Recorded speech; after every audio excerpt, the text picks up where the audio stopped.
রাতের বেলা তার মোমো খাওয়ার ইচ্ছা হয়েছে আর আমিও তার জন্য সুন্দর করে টেস্টি টেস্টি মোমো বানিয়ে দিলাম। আজকে আমি বানাবো চিকেন মোমো, আর মোমোটা আমি বেশ ভালোই বানাতে পারি। আমার হাতের মোমো আমার বড় অনেক পছন্দ করে। তো চিকেনের সলিড পিসগুলোকে আমি নিয়ে নিলাম, অনেকটা পরিমাণে নিয়েছি যেহেতু ফ্যামিলি সবার জন্যই বানাবো। এইভাবে কিমা করতে অনেকটা সময় লাগবে, তাই ব্লেন্ডারে দিয়ে দিলাম। ব্লেন্ডারে 2-3 সেকেন্ডের মধ্যে একদম সুন্দর হয়ে ব্লেন্ড হয়ে যায়। এই চিকেনের পুরটাকে আমি ফার্স্টে রেডি করে নিব, আর এইভাবে মোমো বানালে না অনেক টেস্টি হয়। আমার কাছে বাহিরের থেকে নিজের হাতে বানানো মোমোটাই বেশি ভাল লাগে। তো মাংসের এই পেস্টের মধ্যে আমি একটু লবণ, পেঁয়াজ কুচি, মরিচ কুচি আর একটু লেবুর রস দিয়ে দিলাম, আর সামান্য একটু সয়া সস অ্যাড করছি। চাইলে এটা স্কিপ করা যাবে। অল্প একটু বাটা মশলা দিছি, যেখানে সামান্য পরিমাণে আদা বাটা, রসুন বাটা আর জিরা বাটা আছে। এইবার সবকিছু একসাথে ভালোভাবে মিক্স করে নিচ্ছি। এইটাই হবে মোমোর পুর। বাজারে তো ভিতরে পুর খুব একটা থাকে না, আমি আজকে ভরে ভরে পুর দিব। বাসায় বানালে এটাই একটা সুবিধা, নিজের ইচ্ছা মতো দিয়ে খাওয়া যায়। যাই হোক, ভালোভাবে মাখিয়ে এই পুরটাকে আমি রেডি করে নিলাম। এবার ঢাকা দিয়ে একটা সাইডে রেখে দিব। আর এবার আমি মোমোর ডোটা বানিয়ে নিচ্ছি। সেটার জন্য নিয়ে নিলাম ময়দা। ময়দার মধ্যে সামান্য একটু লবণ অ্যাড করলাম আর দিয়ে দিচ্ছি তেল। মোমোর এই ডোটাতে একটু তেল তো দিতেই হবে। লবণ, তেল আর ময়দাটাকে ভালোভাবে আগে হাত দিয়ে মিক্স করে নিচ্ছি, একটু পরে পানি অ্যাড করব। সত্যি কথা বলতে এই চিকেন ফ্রাই, মোমো এই জিনিসগুলো আমার বাসায় বানানোটা খেতে বেশি ভালো লাগে, কারণ বাহিরে যে পরিমাণে দাম আর তার উপর বাসারটার টেস্টও ভালো হয়। আর যে আহামরি খুবই ঝামেলা তাও না, ইজি লাগে আমার কাছে এগুলো বানানো। ময়দার এই ডোটা সুন্দরভাবে মিক্স করে নিছি, আর তারপরে একটু একটু করে ছোট্ট ছোট্ট করে লেচি বের করে নিচ্ছি। এখন এই ছোট্ট ছোট্ট করে আমি বেলে নিচ্ছি, একদম লুচির মতো ছোট ছোট গোল গোল শেপ হবে। আর মোমোর এই রুটিটা কিন্তু একদম পাতলা হবে, খুব একটা মোটা হবে না। মোটা হলে খেতে মজা হয় না। আর তারপর এভাবে কুচি কুচি করে ভাঁজ করে মিডিলে এভাবে চেপে দিচ্ছি। এই তো মোমো রেডি। আর ভিডিওর মাঝখানে একটু বলে রাখি, তোমরা যারা উচ্চতা বাড়াতে চাচ্ছ নিঃসন্দেহে এই সাপ্লিমেন্ট কম্বোটা ব্যবহার করতে পারো, হাইট গ্রোথ প্লাস ও হাইট ডেভেলপমেন্ট। যারা সাইড এফেক্ট নিয়ে ভয় পাও তারাও 100% নিশ্চিন্ত থাকতে পারো, কারণ এটা অনুমোদিত ফুড সাপ্লিমেন্ট। এটা গ্রোথ হরমোন বৃদ্ধি করে, হাড়ের বৃদ্ধির মাধ্যমে উচ্চতা বৃদ্ধি করে। রেগুলার এই কম্বোটা খাওয়ার মাধ্যমে ভালো একটা রেজাল্ট পাওয়া সম্ভব। আর এটা নর্মালি হরলিক্স বা কমপ্লানের মতো দুধের সাথে মিক্স করে খেতে হবে প্রত্যেক দিন। তো এই কম্বোটা তোমরা পেয়ে যাচ্ছ ফিট ক্যাফে 24 ফেসবুক পেজ থেকে। তাদের পেজটা আমার ডেসক্রিপশনে মেনশন করে দেওয়া থাকবে।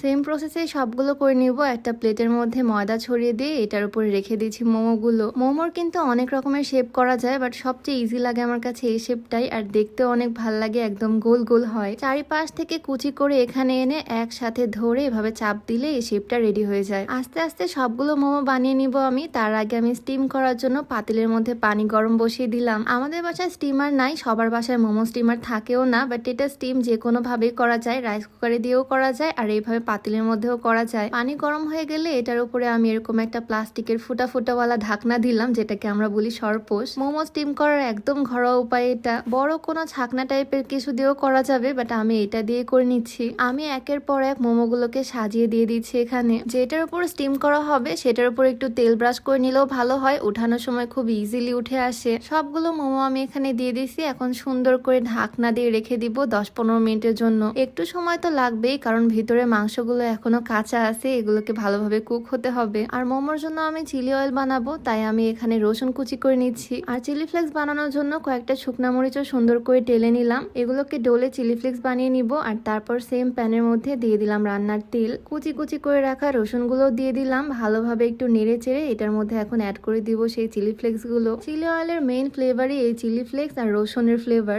ভালো করে একটু নেড়ে চেড়ে নিয়েছি। আর হ্যাঁ, এটার মধ্যে কিন্তু সামান্য লবণও অ্যাড করতে হবে। মোমো আমার কাছে সস দিয়ে খেতে বেস্ট লাগে, বাট উপর থেকে একটু এরকম চিলি অয়েল ছড়িয়ে দিলে ফ্লেভারটাই একদম অন্যরকম চলে আসে। যাই হোক, দেন এখানে আমি অল্প একটু সয়া সস অ্যাড করে নিচ্ছি। ভালোভাবে মিক্স করে নিচ্ছি এই সয়া সসটা। আমি একদম নিজের মতো করে ইজিলি এই চিলি অয়েলটা বানিয়ে নিচ্ছি। অল্প একটু সাদা তিল ছড়িয়ে দিচ্ছি উপর থেকে, এটা টোটালি অপশনাল। আর এই তো আমাদের চিলি অয়েল রেডি। এইভাবে সিম্পল একটা চিলি অয়েল আমি বানিয়ে নিলাম। আর এইদিকে আমাদের মোমোগুলো স্টিম হয়ে গেছে। সুন্দর করে একটা প্লেট সাজিয়ে দিব আমার হাজবেন্ডের জন্য। ওকে কিছু খাবার দেওয়ার সময় আমি সবসময় চেষ্টা করি একটু সাজিয়ে গুছিয়ে দেওয়ার। চারিপাশে মোমোগুলোকে সাজিয়েছি। মাঝখানে ছোট্ট একটা বাটিতে চিলি সস দিলাম অনেকটা পরিমাণে, আর একটু দিলাম টমেটো সস। আর যে চিলি অয়েলটা বানাইছিলাম সেটা উপর দিয়ে একটু একটু করে ছড়িয়ে দিচ্ছি। এই তো আমাদের মোমোর প্লেটটা একদম রেডি। আমার তো দেখে মনে হচ্ছে খেতে অনেক টেস্টি হবে। এখন ওর কাছ থেকে কমপ্লিমেন্ট নেওয়ার পালা। আর এটা খাওয়ার পর ওর এক্সপ্রেশন দেখে আমি বুঝতে পারতেছি এটা ওর কত ভালো লাগছে। এই মোমোগুলো খাওয়ার পর রাত্রেবেলা ডিনার করার দরকার নেই, এগুলো দিয়ে পেট ভরে যাবে ওর। তোমাদের কাছে এই সিম্পল মোমো বানানোর রেসিপিটা কেমন লাগলো অবশ্যই জানিও। আর তোমরাও চাইলে বাসায় ট্রাই করতে পারো সেম ভাবে। যাই হোক, আজকের ভিডিওটা এখানে শেষ করছি। দেখা হয়ে যাবে নতুন কোনো ভিডিওতে। সবাইকে আল্লাহ হাফিজ।